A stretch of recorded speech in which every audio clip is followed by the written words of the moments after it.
4 तारखेला महाराष्ट्रातील अनेक जिल्ह्यांमध्ये पावसाचा कहर पाहायला मिळाला। रायगड असेल त्याचबरोबर महाराष्ट्रातील अनेक जिल्ह्यांमध्ये सोसाट्याच्या वाऱ्यासह मेघगर्जनेसह तुम्ही पाऊस पाहिला। पण त्यानंतर 5 तारखेला पूर्ण अपोजिट वातावरण पाहायला मिळालं। उन्हाचा पारा अनेक भागांमध्ये चढलेला पाहायला मिळाला। त्याच्यामुळे वातावरणात मोठ्या प्रमाणात बदल आपल्याला एप्रिल महिन्याच्या सुरुवातीलाच पाहायला मिळतोय। त्याच्यामुळे पुढच्या काही दिवसांमध्ये आता कशा प्रकारे या वातावरणात बदल होणार आहे, हवामान कशा प्रकारे असणार आहे, पाऊस पडणार आहे का, पडला तर तो कोणत्या भागांमध्ये पडणार आहे आणि उन्हाचा पारा कोणत्या भागांमध्ये चढणार आहे, हे सगळं या व्हिडिओच्या माध्यमातून जाणून घेणार आहोत। नमस्कार, मी पूजा, तुम्ही पाहताय मुंबई तक। सगळ्यात पहिल्यांदा आपण सॅटेलाइट इमेज पाहूया, जेणेकरून आपल्याला कळेल की महाराष्ट्रावर सध्या कशा प्रकारचं वातावरण आहे। आता बंगालच्या उपसागरातून जे काही वारे येत आहेत त्या वाऱ्यांचा परिणाम आपल्याला महाराष्ट्रावर पाहायला मिळतोय।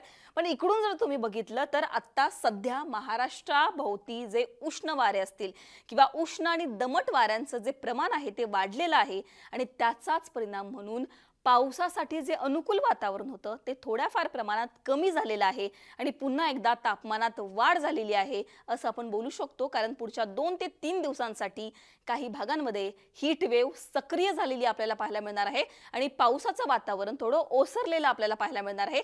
ट्विट पाहूयात हवामान विभागाने काय केलेलं आहे। कोकणातील जिल्ह्यांमध्ये तुरळक ठिकाणी उष्ण आणि दमट परिस्थिती राहण्याची शक्यता आहे। दक्षिण मध्य महाराष्ट्र आणि विदर्भातील जिल्ह्यांमध्ये तुरळक ठिकाणी विजांच्या कडकडाटासह वादळ आणि हलक्या ते मध्यम स्वरूपाच्या पावसासह 30 ते 40 किमी वेगाने वारे वाहण्याची शक्यता आहे। म्हणजेच दक्षिण मध्य महाराष्ट्र त्याचबरोबर विदर्भातील अनेक जिल्ह्यांमध्ये सोसाट्याच्या वाऱ्यासह पाऊस येऊ शकतो असा अंदाज हवामान विभागाने दिलेला आहे।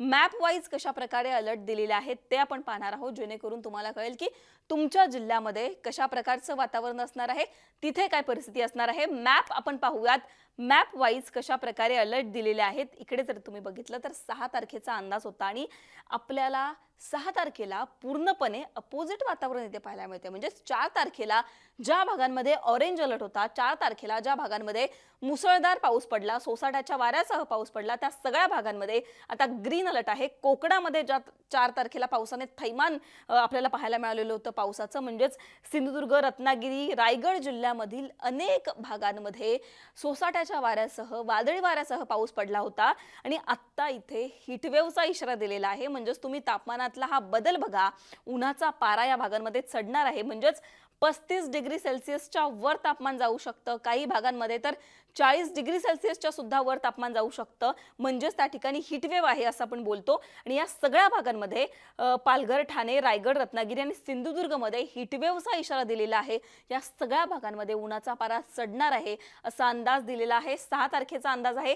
बाकी सगळ्या भागांमध्ये विदर्भ असेल किंवा मराठवाड्यातील काही भागांमध्ये ढगाळ वातावरण असणार आहे, त्यामुळे या भागांमध्ये पावसाचा जोर थोडा ओसरलेला आपल्याला पाहायला मिळणार आहे।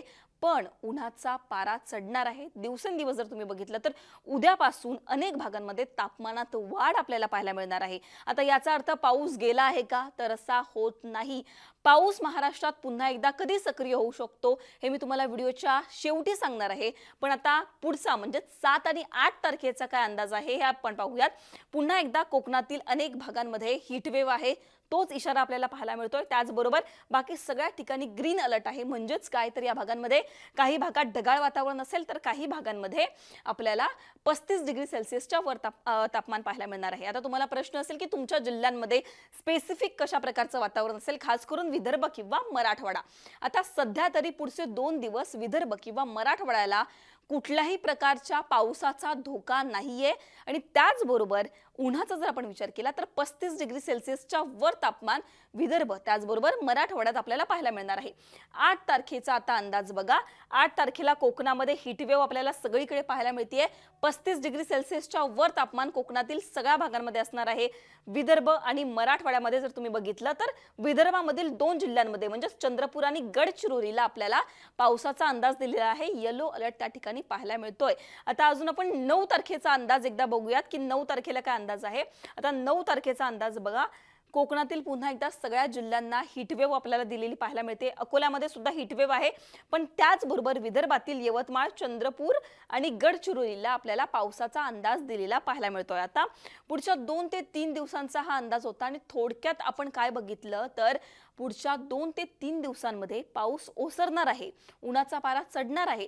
पण 9 तारखेनंतर पुन्हा एकदा महाराष्ट्रात पाऊस सक्रिय होऊ शकतो. 9 तारखेनंतर पुन्हा एकदा महाराष्ट्रामध्ये अनेक भागांमध्ये पावसासाठी अनुकूल वातावरण तयार होऊ शकतं. खास करून विदर्भ किंवा मराठवाड्यामध्ये पुन्हा एकदा 9 ते 11 या तारखेदरम्यान सोसाट्याच्या वाऱ्यासह मेघगर्जनेसह पाऊस पडू शकतो, असा अंदाज हवामान विभागाने दिलेला आहे. एप्रिल महिना सगळ्यात महत्त्वाचा वातावरणाच्या हवामानाच्या दृष्टीने आहे, कारण जे बदल आपल्याला जानेवारी फेब्रुवारी महिन्यात हवामानातले पाहायला मिळालेले नव्हते, ते सगळे बदल आपल्याला एप्रिल महिन्यामध्ये पाहायला मिळत आहे. एप्रिल महिन्याच्या सुरुवातीलाच तुम्ही जर बघितलं तर पावसाने जोरदार हजेरी लावली आणि आता एप्रिल महिन्याच्या शेवटापर्यंत आपल्याला पावसाची अशीच उघडझाप पाहायला मिळणार आहे. आणि त्याचबरोबर हीटवेव्ह सुद्धा अनेक भागांमध्ये सक्रिय झालेली आपल्याला पाहायला मिळणार आहे. आणखीन तुम्हाला हवामान रिलेटेड काही प्रश्न असतील तर तुम्ही कमेंट सेक्शनमध्ये मांडू शकता. तुमच्या भागामध्ये सध्या काय परिस्थिती आहे ते आम्हाला कमेंट सेक्शनमध्ये सांगायला विसरू नका. त्याचबरोबर आणखीन काही हवामान रिलेटेड प्रश्न तुम्हाला असतील ते सुद्धा कमेंटमध्ये मांडायला विसरू नका. मुंबई तकला जर तुम्ही सबस्क्राईब केलं नसेल तर सबस्क्राईब करायला विसरू नका. हा व्हिडिओ पाहिल्याबद्दल धन्यवाद.